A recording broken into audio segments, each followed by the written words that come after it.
Bonjour à toutes et bonjour à tous, bienvenue dans ce nouveau numéro d'épisode suivant, votre émission sur Tech Co consacrée aux plateformes de streaming et aux séries qu'on peut regarder dessus. Et aujourd'hui, on va parler d'une série Made in France, série d'animation française. Ça s'appelle Dead Cells Immortalis. Alors oui, le nom n'est pas français, mais vous allez voir, c'est 100% fait par un studio qu'on connaît bien, c'est le studio Bobby Pills qui a fait les Cassos notamment, voilà, une production française bien connue. Cette série Dead Cells, pour en parler, eh bien, j'ai deux invités qui sont plutôt bien placés pour le faire puisqu'ils ont travaillé dessus et ça c'est plutôt utile.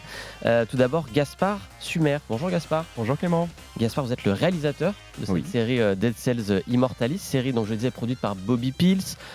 Est-ce qu'on peut décrire Bobby Pills comme le vilain garnement de l'animation française un peu? C'est des séries avec un humour un peu décalé, un peu trash parfois.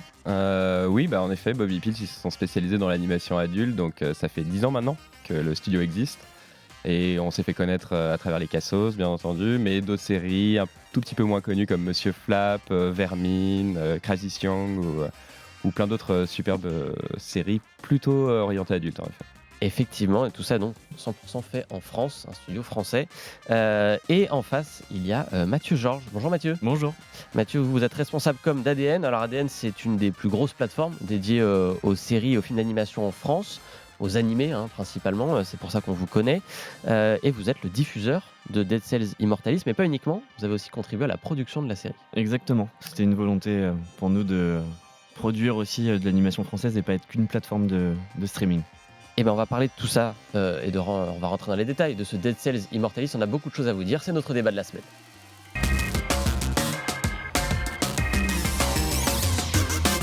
Bon, je vais poser un peu de contexte pour ceux qui vont découvrir ce Dead Cells Immortalis ou qui, comme moi, n'avaient pas joué aux jeux vidéo. Parce que oui, c'est une adaptation d'un jeu vidéo, lui aussi français.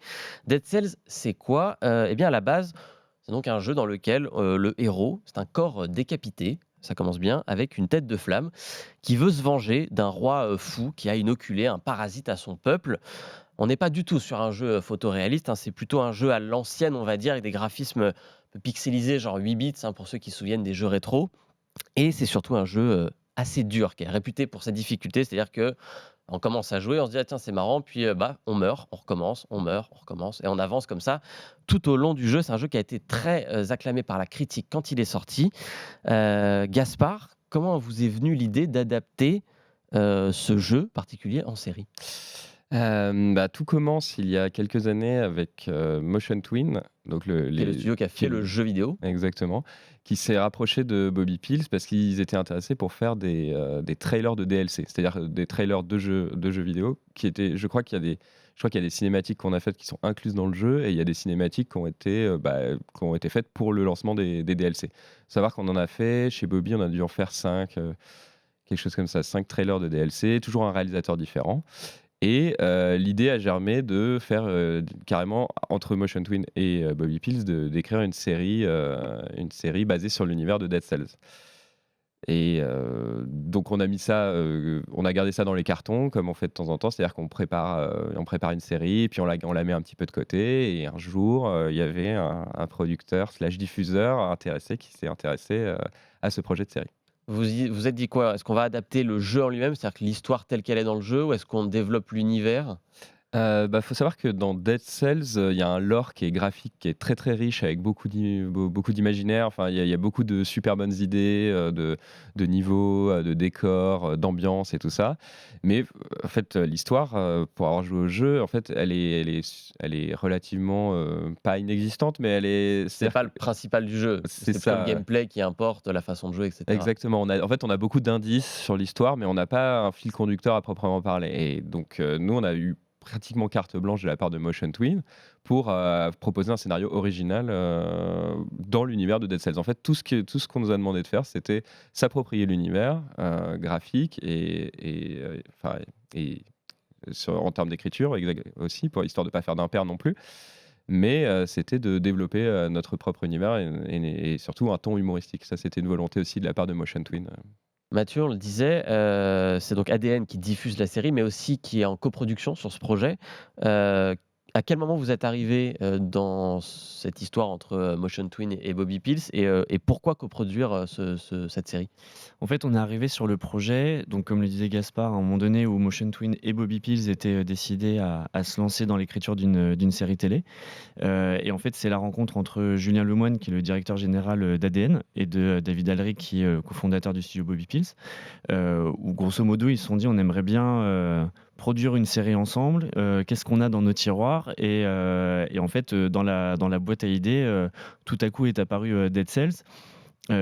Pour Julien Lemoine, notre DG, c'était une évidence parce que c'était un grand fan du jeu vidéo. Donc quand il a vu la possibilité de faire, enfin de développer cette histoire en format série, pour lui, c'était une évidence et donc tout s'est fait assez vite. Et après, nous, notre ambition, comme je le disais, c'est on est diffuseur depuis une dizaine d'années, principalement d'animation japonaise. Notre catalogue, il est à peu près rempli de 85% d'animation venant du Japon. Et l'idée, c'était vraiment aujourd'hui de se dire, voilà, on n'est pas qu'un diffuseur, on a envie de devenir un acteur du secteur de l'animation, produire des séries, les diffuser, laisser la place à des séries justement ados-adultes qui sont peut-être un peu sous-représentées aujourd'hui enfin, dans le paysage. Et voilà comment tout s'est déclenché, quoi. Est-ce qu'il y a besoin d'avoir joué au jeu pour comprendre la série ou vraiment en tant que néophyte, on peut se lancer et se dire ouais, je vais apprécier autant que celui qui a joué?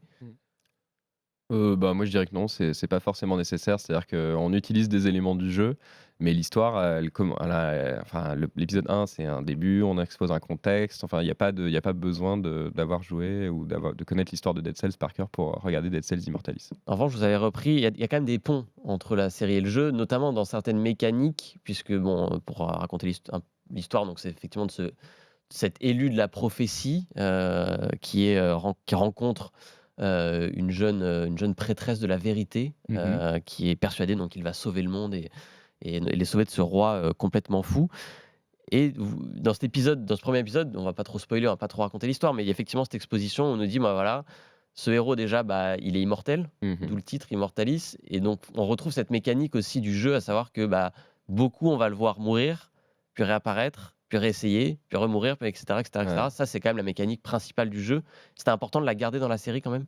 Ah bah ouais, parce que c'est tout ce qui fait le principe de l'histoire, c'est que donc Tête de Flamme, le personnage principal, c'est un immortel, mais qui veut mourir en fait. Il en a marre, lui, ça fait 250 ans qu'il est enfermé dans un cachot. Lui, en fait, si tout pouvait s'arrêter, il serait content. Donc le principe, c'est qu'on va beaucoup le voir mourir dans la série, ça c'est certain, parce qu'il va y avoir beaucoup de bagarres, et donc beaucoup de morts, mais de tous les côtés.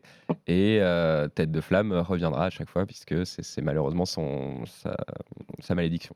Il y a ce personnage donc, qui est le héros, Mhm. entre guillemets, mais qui n'est pas forcément un chic type, hein, Non. qui n'est pas le héros au sens classique.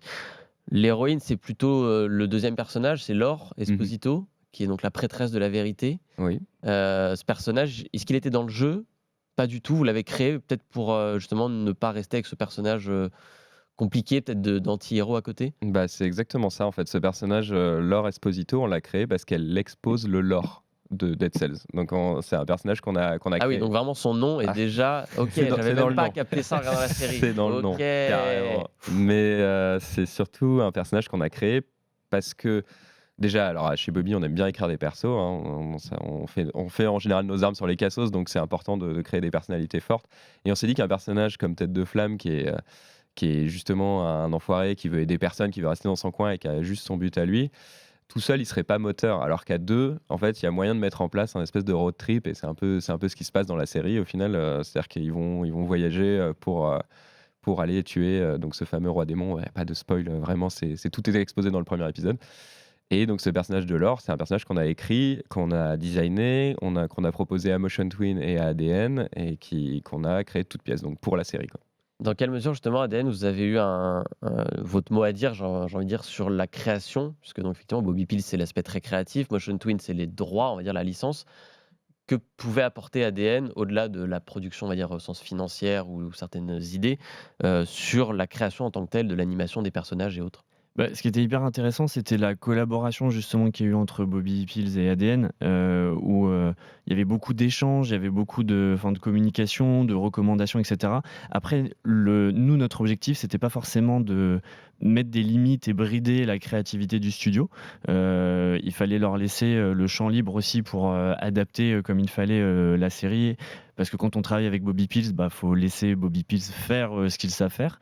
Là où on a pu un peu plus intervenir, c'est peut-être sur certains designs de personnages, et je pense notamment au personnage de Laure, où par exemple le visage, les traits, les yeux, nous on avait besoin que parfois on retrouve certains codes peut-être de l'animation japonaise pour que ça Ok. parle à une cible un peu plus large que les seuls fans du jeu vidéo, parce que notre audience elle est sur ADN pour regarder de la Japanime, et donc on voulait créer aussi quelques petites passerelles comme ça pour que les gens puissent s'y retrouver.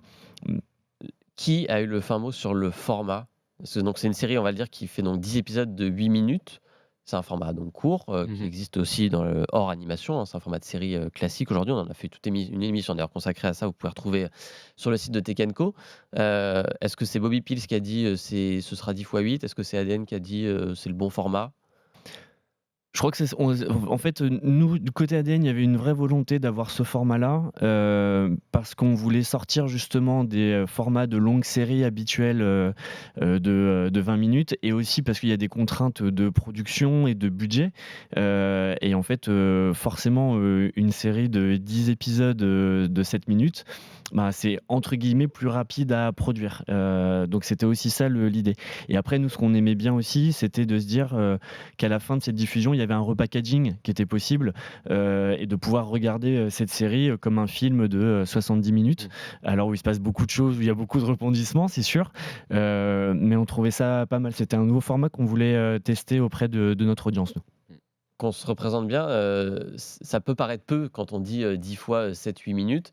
Dans de l'animation, pour un studio en France, c'est déjà beaucoup ou pas? Ça représente quelle masse de travail? Ça a pris combien de temps à créer ces 70 minutes d'animation? Alors en termes de fabrication pure, c'est-à-dire de juste passer à l'animation et jusqu'au compositing, donc qui est la dernière étape de la fabrication, et au montage, pardon, on a mis environ 6 ou 7 mois de fabrication pure. Après, ce qui a pris beaucoup de temps avant, c'était l'écriture et les storyboards. Et ça peut s'étaler. En fait, comme c'est un peu... c'est pas une science, c'est un peu une science molle, le storyboard, c'est-à-dire qu'il y a beaucoup de die and retry, justement. Et donc, c'est important, des fois, de passer énormément de temps sur la mise en scène, de vraiment trouver les plans qui vont parler, en fait, je pense que la force de cette série, ça va être surtout le scénario et l'humour. Et du coup, ça, c'est un truc sur lequel on s'est dit, mais il faut pas faire de concessions, en fait. Faut vraiment le bosser à fond. Et c'est qu'une fois qu'on avait terminé tout ça, qu'on s'est mis à la fabrication. Et la fabrication, là, je pense qu'on était autour de 6-7 mois de fabrication pure. C'est-à-dire vraiment animation, compo, décor, tout ça. Et c'est combien de personnes en tout qui ont travaillé sur cette série chez Bobby Pills? Très bonne question. Ce sont des gens formidables. Vous êtes 8000 au moins, non? On est, mais je crois, Une c'est armée. ça, ouais, ça doit se compter. Il doit y avoir au moins 4 décimales, ouais, quelque chose comme ça. Non, je pense qu'au total, on devait être une bonne trentaine à tout poste confondu, quoi. Même en comptant l'écriture et le storyboard.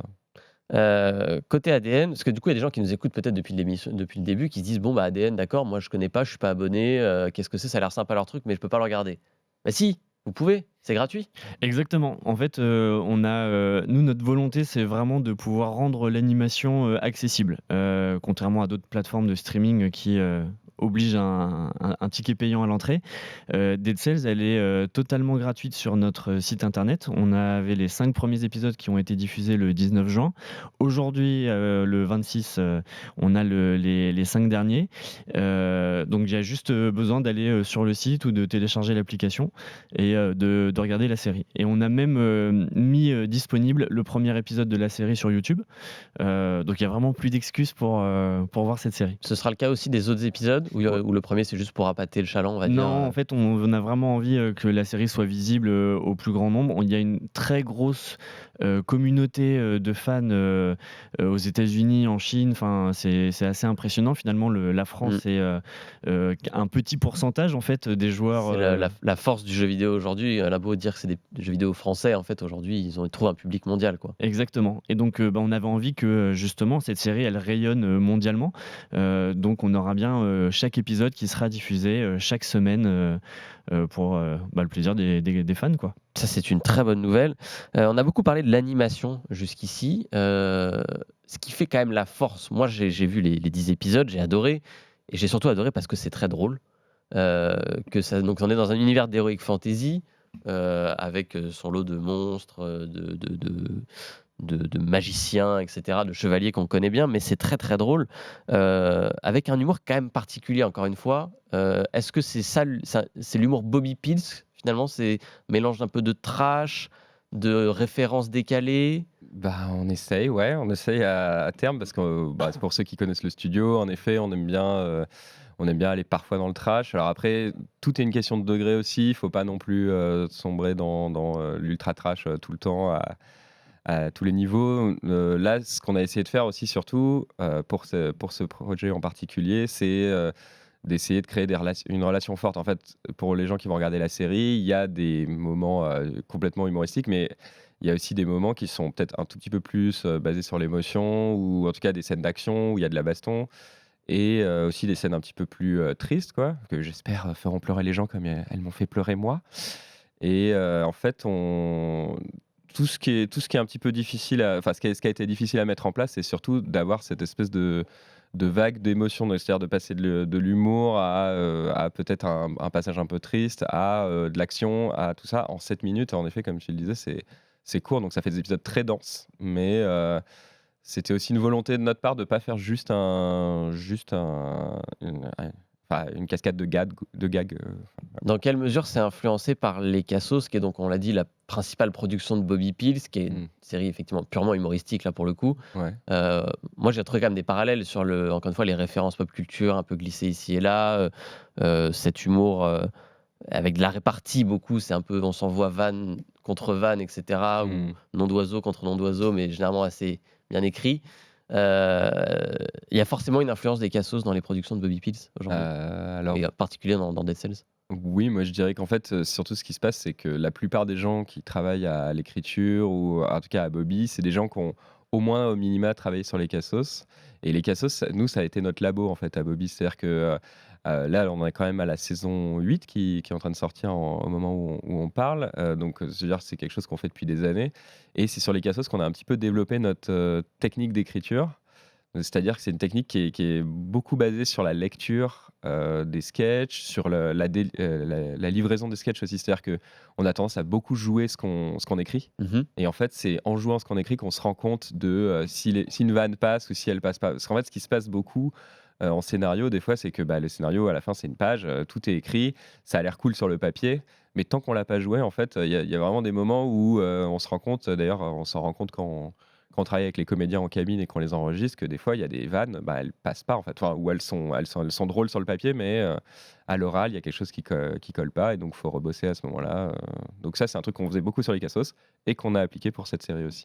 Vous avez mentionné les comédiens. Il y a un nom un peu plus connu que les autres au générique, sans faire offense à tous les autres qui sont excellents. Vraiment, on est sur du doublage français vraiment comme on l'aime, très très qualitatif. Mais il y a Jérémy Crédville qui incarne donc Tête de Flamme, l'anti-héros. Comment il est arrivé sur ce projet? Est-ce que c'était, vu que c'est drôle, est-ce que c'était pensé pour avoir un humoriste peut-être, ou pas du tout? Oui, alors c'était surtout la personne qui a fait le casting, c'est Jeanne Chartier, donc une comédienne qui est issue de l'impro, en fait, du milieu de l'impro. C'est-à-dire qu'elle a beaucoup de contacts dans ce milieu-là, et elle connaissait Jérémy Crédville de ce milieu-là. Et en fait, quand on a proposé le projet, elle a dit: ah, mais quelqu'un d'aussi irrévérencieux que Tête de Flamme, un petit peu border, tout ça, en fait, c'est complètement Jérémy. Donc elle a tout de suite proposé Jérémy Crédville. Et donc il est venu, il a fait des lectures et après on s'est retrouvés en cabine. Il a proposé aussi Ouais, ce que j'allais des dire, il a trucs. pu proposer peut-être une réécriture parfois sur certaines vannes, une façon de les Ben, dire peut-être aussi? ouais, alors dans la mesure du possible, parce qu'il se passe, enfin il y avait beaucoup pour des contraintes aussi de production, on pouvait pas se permettre de non plus réécrire énormément de choses en Mmh. cabine, mais il a pu quand même faire des propositions qu'on a gardées d'ailleurs, hein, qui sont dans la série. Et qui nous ont tous fait marrer. En fait, c'est ça qui est génial, c'est que quand on est en cabine et qu'on donne un texte, parfois le comédien il part un peu en vrille et ça nous fait rire. Et là, on se dit, bah en fait, sa vanne elle est encore mieux que ce qu'on a écrit. Et ben on la garde et c'est parti quoi. Et ça se ressent effectivement pas mal. Il y a beaucoup de spontanéité dans la façon dont les dialogues sont délivrés. C'est assez chouette à regarder, c'est très fluide. Mathieu, sans spoiler, la fin de saison ouvre vers une saison 2. Est-ce qu'elle est en chantier déjà? Ou est-ce que vous espérez la lancer? Pour l'instant, rien n'est lancé. Aujourd'hui, ce qui va être décisif, c'est, la notoriété de la série. Donc, c'est le bouche-oreille. Plus elle sera vue, plus elle sera appréciée et plus oui, on pourra, commencer à discuter du développement d'une éventuelle saison 2. Mais ça, c'est, voilà, on a besoin de l'aide de tout le monde, pour pouvoir, lancer ce chantier, quoi. Bon, bah, on espère qu'avec l'aide de cette modeste émission, vous allez réunir l'audience. Voilà, allez regarder Dead Cells Immortalis. Encore une fois, c'est gratuit. C'est de l'animation française qui est très bien faite. Moi, voilà, j'en ai pas trop dit parce que je veux pas trop spoiler, mais c'est vraiment très très drôle. Et alors, voilà, 10 fois 7 minutes, ça se regarde quand même très facilement. Pour ceux qui n'ont pas le temps, vous avez quand même le temps de regarder 1 heure d'animation de temps en temps. C'est donc à voir sur la plateforme ADN gratuitement. Pas besoin de s'abonner, même pas de rentrer un mail, quoi que ce soit. Vraiment, on peut y aller Normalement, comme ça. aucun problème, ouais. Et sur Et sur YouTube. YouTube. Donc, au moment où on enregistre cette émission, tout est disponible sur ADN et sur YouTube au fur et à mesure. C'était notre principale série de la semaine, mais nos invités, ils regardent d'autres choses, ils ont d'autres préoccupations que Dead Cells Immortalis quand ils regardent des séries. Et ce sont donc nos séries de la semaine.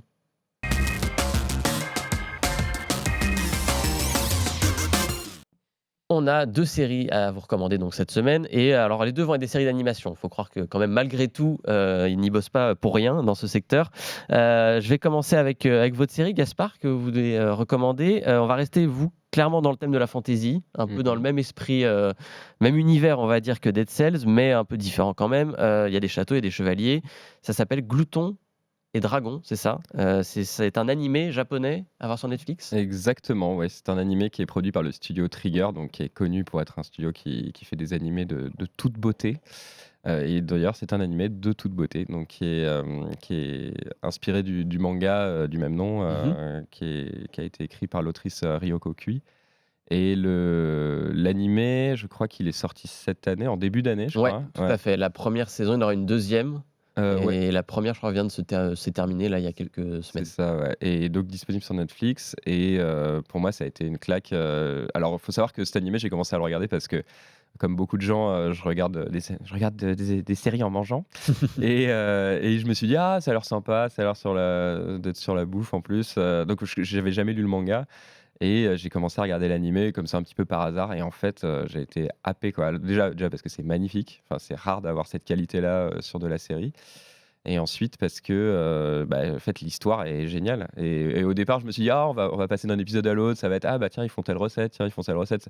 Je me suis dit, ça va être un peu marrant, ça va faire passer le temps. Et en fait, j'ai été ébahi. Parce que justement, l'histoire, en un mot, qu'est-ce que ça raconte? Parce que Glouton et Dragon, Ouais. le nom est pas forcément parlant, même s'il est rigolo. En fait, ça raconte l'histoire d'un groupe d'aventuriers un petit peu à la Donjons et Dragons. Donc c'est très drôle, c'est très codifié pour les gens qui font du jeu de rôle. Ouais. On va retrouver Ouais, les voilà. personnages phares, enfin marqueurs de ce. Ça, le guerrier, le nain, le hobbit, enfin le demi-homme. Et juste pour raconter l'histoire rapidement, c'est des gens qui font une mission de sauvetage dans un donjon. Et en fait, ils partent sans nourriture. Et ils se rendent compte que si on n'a pas de nourriture, C'est compliqué. on peut pas se battre très longtemps. En fait, Ouais. on est très vite fatigué. Et au fur et à mesure, ils se rendent compte que les monstres peuvent être mangés, les monstres ou alors des choses qu'ils trouvent dans le donjon. Et il y a une partie donc assez intense avec une histoire quand même assez avec des hauts et des bas qui est plutôt bien construite et qui est très très plaisante à regarder. Et à côté de ça, il y a des recettes en fait qui font complètement loufoques avec des monstres et des monstres qu'ils trouvent sur le chemin. Et c'est très drôle pour ça aussi. Et ben ça donne envie de manger aussi un petit Oui. peu. C'est pas encore l'heure quand on enregistre, mais bon, on va pas tarder. Ça s'appelle donc Glouton et Dragon. Il y a donc une première saison disponible en entier sur Netflix et une deuxième qui devrait arriver peut-être l'année prochaine, on espère, sinon On espère. plus tard.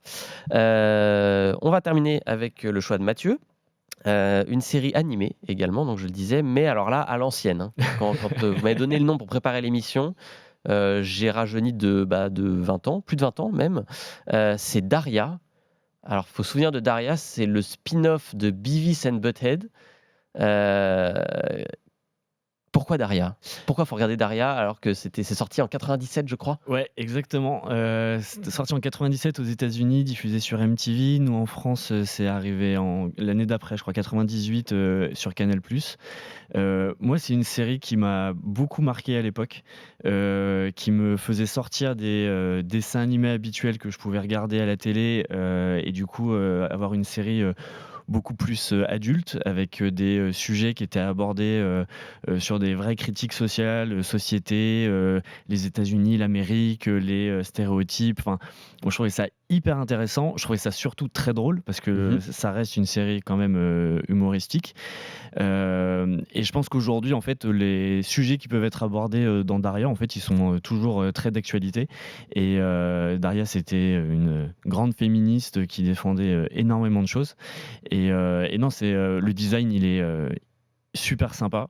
Il peut marquer un peu. Enfin, on sortait un peu de Oui. voilà des dessins animés habituels, mais voilà, moi j'étais un très très grand fan. Et encore aujourd'hui, quand je le regarde, enfin ça marche toujours aussi bien, quoi. Donc une série qui a très bien vieilli. Elle a 27 ans. Ouais, c'est ça. Mais c'est C'est fou. ouais, ça date un petit peu, mais Daria, l'histoire, c'est on suit donc la vie de Daria Morgendorffer, lycéenne qui cet humour hyper sarcastique, très Cinglante, noir, ouais. très cinglante, exactement. Et en fait, on la suit avec sa famille qui sont tous un petit peu barrés, une mère hyper carriériste, un père qui a pas résolu certains problèmes de l'enfance, une sœur qui va à l'encontre de toutes les valeurs de Daria, qui est populaire, égocentrique et totalement superficielle. Donc elle se retrouve dans cette famille avec pareil des copains de lycée qui sont pas vraiment des copains d'ailleurs parce qu'ils sont tous un peu débiles. Elle est brillante et elle trouve réconfort auprès de sa meilleure amie Jeanne qui est l'artiste du lycée, et toutes les deux elles vont se créer cette espèce de mini famille qu'on choisit pour le coup, les amis. Mais ce qui est sympa, c'est on voit au fur et à mesure que les personnages ils évoluent, et que là où Daria, qui veut être très anti-tout, finalement, au fur et à mesure, elle s'ouvre un petit peu, elle a peur d'être esseulée, et à contrario, sa sœur, qui est hyper superficielle et un peu débile sur les bords, finalement cache une certaine intelligence et une profondeur un peu plus intéressante, quoi. Donc Donc une série à redécouvrir parce qu'elle est donc toujours d'actualité, c'est ce que nous dit Mathieu. Donc Daria, il y a 5 saisons quand même à voir. Faut ruser un petit peu pour les voir en France. Voilà, c'est sur Comedy Central, pas très accessible, mais pour ceux qui se débrouillent avec un ordinateur, un VPN peut tout à fait faire l'affaire. Elle est sur d'autres plateformes plus connues dans d'autres pays. C'est tout à fait jouable. Merci Mathieu, merci Gaspard d'être venu nous parler de Dead Cells Immortalis. Encore une fois, regardez cette super série française. C'est dispo gratuitement, profitez-en.